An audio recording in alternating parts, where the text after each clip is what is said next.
Hello. So today we're going to go on an adventure, on a time-traveling adventure. And first we have to appreciate the difference and the blurring of the lines and the difference between fiction and reality. That if we like time travel stories, if we like science fiction and fantasy, that this is the video for you. So the first lesson is that which excites us about fantasy is the potential for that fantasy to be shown as real. What do we mean by that? It's a really wild statement. So you see that actually. You have many examples of this. We're going to bring a few examples. For instance, one of the world's most famous paintings, Starry Night. So it's been shown that maybe this is has scientific foundations. This turbulence that is being represented artistically in the sky maybe is related to fluid motion and to eddies and to turbulence. So this is something that has come up a few times in recent years about the mathematics and the science behind Starry Night. So too, you have a lot of examples of fiction. Like, why is it so important to be a world builder? Who is the consummate world builder of a fantasy world? So many people will say that's Tolkien. That's like, if you do a survey, you're going to find a lot of people that are going to say Tolkien. And what do you see in his fantasy world? You see he can go on at length about a tree and into great detail. And people they both wonder at why is he going into such detail, and they're also enthralled by it and amazed by it and drawn in terms of the linguistics of the Elvish language, down to the very last detail. So if you have a fantasy writer, and he said, well, we just have to make it convincing. We have to build a world that's convincing, but we don't need to fill everything in. We don't need to fill out the whole galaxy, the whole constellation, all the planets. We just have to make it believable. Then you feel like something's lacking. That's not how Tolkien viewed things. Tolkien viewed it that you had to put down as much detail as possible when you're building a world. And so what is the truth behind that? What is the science behind that? So using AI models, they're actually suggesting real-life places that exhibit similar climates to that which has been shown in Middle-earth. So what is the motivation? Like, first of all, like, why is that even a headline? Why do we get excited by that? Why do we even care about a real-life climate that represents different parts of Middle-earth? And why do we see videos and read articles about Starry Night, but the real science and mathematics behind Starry Night? Why is that even a topic of interest? So if we're going to suggest something radical, in that on those things that you think you're drawn in because of the fantasy, really you're drawn in because of the potential to wake up from that fantasy, to see the real world, objective, true aspects of that fantasy. And the better the fantasy writer, or the better the artist, or the better any depiction of this world is the ability to wake up and see the true aspects of that world. And that includes, by the way, our present day reality. Because this world that we're living in right now is called a world of dreamers. A world where we're sleeping. It's like a movie where we're asleep. But we want to wake up. We want to see what is it that excites us about this world? And how can I see the real world aspects? Meaning, how can I connect to a reality within this world that is wondrous and exciting and filled with miracles, all the things that we search for in books and movies and fantasy books and movies. How do we see that around us in the real world? So the first thing that we have to understand is that to whatever extent, as children we see it. As children we look at the world, as babies and as young children we see the world with a sense of wonder. Everything is great and wondrous. But as we get older and we have disappointments and setbacks, seeming setbacks at least, it feels like we've had disappointment, like we feel like it's not doing it for us. This real world, there's something lacking about this real world. And so it's understandable why many people resort to things such as fiction or to nostalgia. For instance, like with AI, it's like, well, I want to read older books, because I know that it's not written by AI. I want to watch movies from the 90s and 2000s and 2010s and in the early 20s, because I know it's not AI. And the farther you go back, the less CGI there is, right? You want something that's real, like human expression. And so this search for nostalgia, the search to go back to some type of a glorified past, you know that the past is also had its issues. But in our construct of how we're viewing the present world, it's understandable why people want to escape. And so too, when we escape to fantasy, to books and movies that depict fantastic realms, miraculous realms, magical realms, it's understandable why that is. Because as kids, we believe that maybe this world is a wondrous place, but as we get older, we say, maybe not. So we have to see in our life, like, where does this come from? Where does this disillusionment and detachment from the world come from? I understand the defense mechanism. I understand why we resort to escaping. But is there a way to repair that? And so what you see as a common theme, especially in science fiction, is time travel. If I could only go back in time, if I could only fix the past, then everything would be better. So at what point in time did I start giving up hope in this reality, in this world? At what point in time did I say, this world is just not doing it for me. I have to just, all my aspirations, all my hopes, all my dreams, it's going to be in the world of fantasy. And how can we wake up? We said, for instance, if you're a consummate world builder, even of a fantasy world, it's exciting to see the real world aspects of that fantasy world. It's exciting to see real world climates that correspond to places in Middle-earth. It's exciting to see how one of the world's most famous paintings, Starry Night, has depictions of eddies and turbulence that are founded in science and mathematics. So if we could travel back to a point in time, where would we travel back to?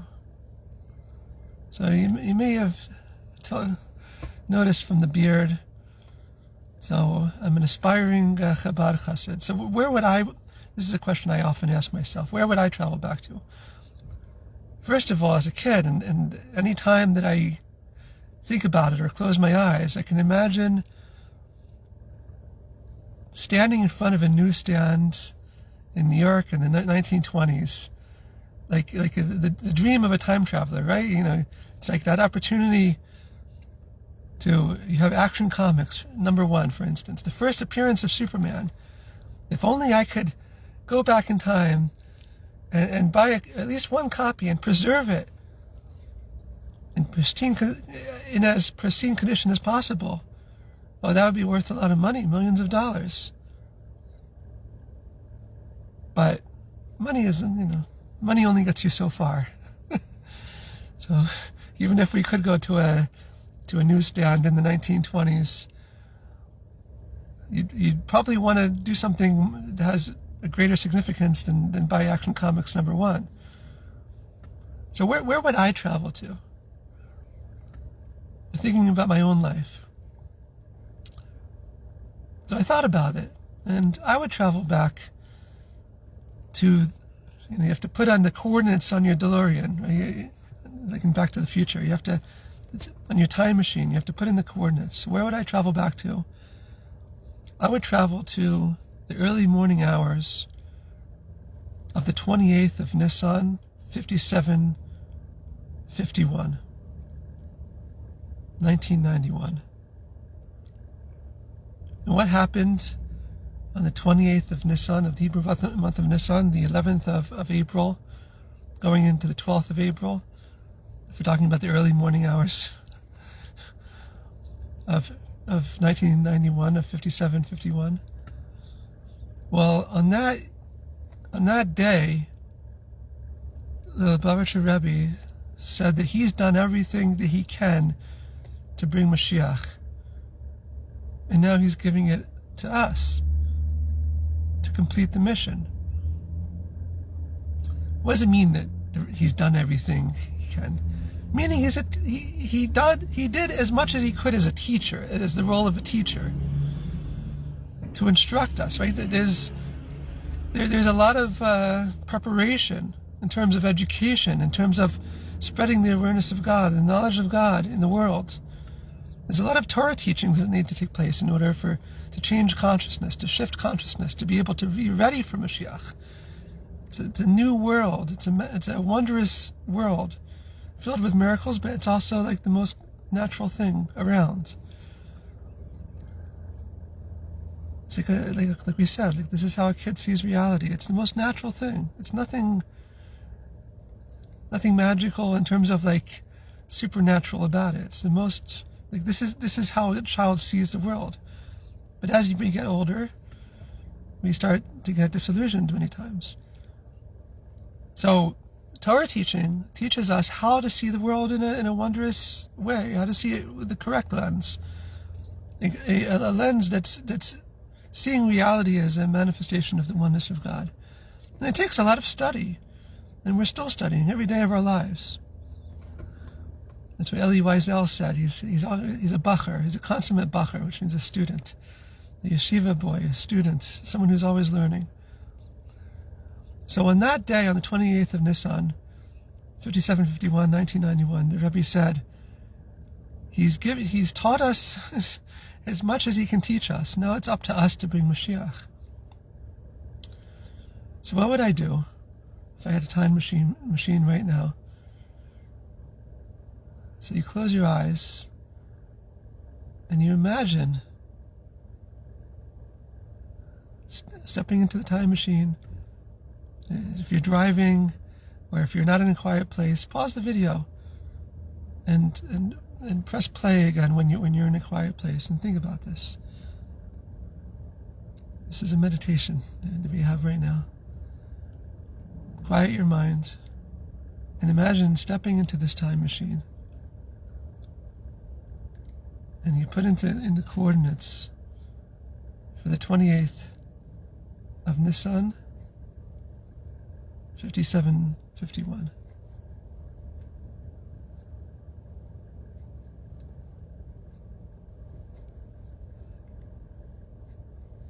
And you go back in time, and you have a private audience to the early morning hours, and you have a private audience with the Rebbe. And you said, as you're traveling back in time, you think about all the good moments that you've had over these past years. If you were born earlier than 1991, then you can think about all the good moments that you've had from now, 2026, back to 1991. If you're younger, then as far back as you can remember, think of all the good moments.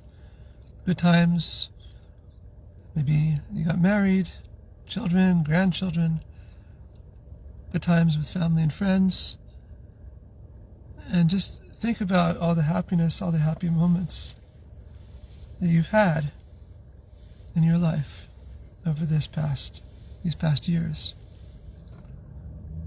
But also, you think about all the hard times, and all the hardships, and all the things that led you to kind of be disillusioned with the world to begin with. And you think about how difficult that is, and how painful it is, and how disillusioning that was for you. That here you had all these hopes, all these dreams, all these aspirations, and you felt like you had a promise from God that everything would turn out, and it didn't. At least ostensibly, for the meantime, it didn't. And you take all of that, and you go to this private audience with the Rebbe in the early morning hours in 770 in his private room, in 770 Eastern Parkway in Brooklyn, New York. And you lay out all of this before the Rebbe, and you say, Rebbe, you just said that you've done all you can. And I'm coming to tell you that I've done all I can. I get it. I understand that bringing Mashiach, the redemption, is a grassroots effort. But it's enough. Maybe you have sirens over your head. Rockets over your head, siren alerts. And it's hard. Day after day. And whatever your situation is, and you feel like this is getting to be the point where it's just too much. Like, I understand doing your part. I understand that it's up to us. But I, Rebbe, am coming to tell you that it's too much. Like, individually and collectively, it's too much. And then you wake up, and here you are, back here in the present in 2026. And so was it a dream? Did you actually have that encounter with the Rebbe?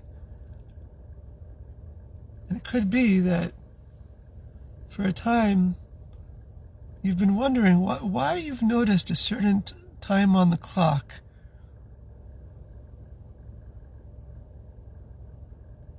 as you were in the Rebbe's room having that meeting. You can imagine that you noticed the time when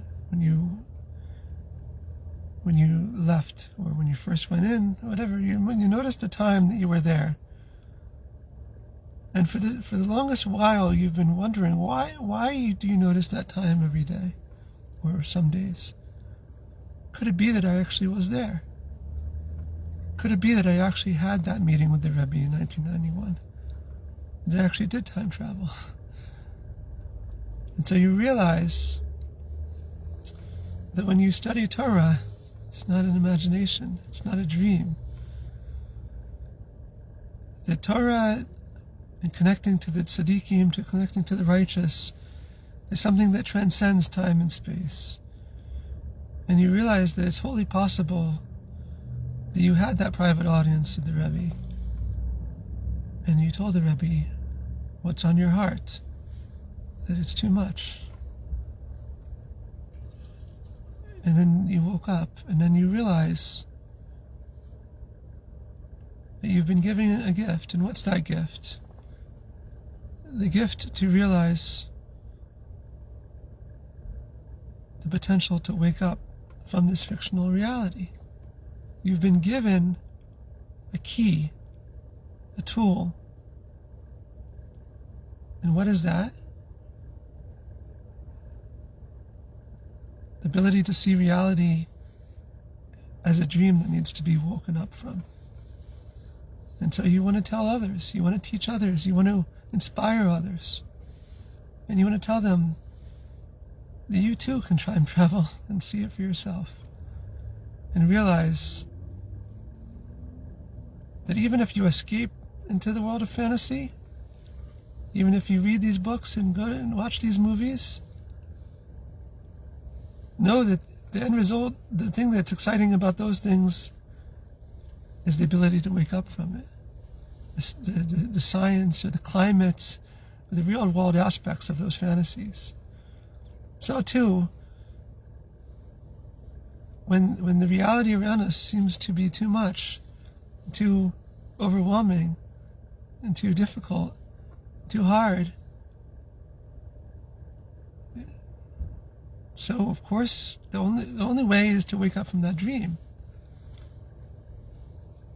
You know, many times with these time travelers, it's like they're able to time travel or teleport the moment when things are crashing down on them. And they're able to escape. That's how we feel right now. And that's how the Jewish people were when they faced the Red Sea. The Egyptians were converging on them, and the only way forward was to leap forward. It's the Midrash, the rabbinic story of Nachshon ben Aminadav, that he jumped forward and the sea split. So we have to leap, we have to quantum leap forward. That's like we have to be time travelers. And wherever time in the past you want to travel to, it's like a reset button that's also an acknowledgement that the difficulties and the hardships of this time is just temporary. For instance, as you're traveling back in time, let's say again to the 28th of Nisan, 5751, 1991, and you think about those you've lost and those that are in need of a refuah shlema, in need of healing. And you realize that with Mashiach and the redemption also comes a great reset. And everyone is healed, and eventually you have the resurrection, you have the Techiyas HaMesim. And you realize that all that you're going through now, as hard as it is not forever. Because eventually we're all going to wake up. But for the meantime, you have to, to whatever extent you can help to inspire others. And that's kind of the point of being a time traveler, isn't it? So next time you notice the clock, the time on the clock, think about it. Did you actually time travel?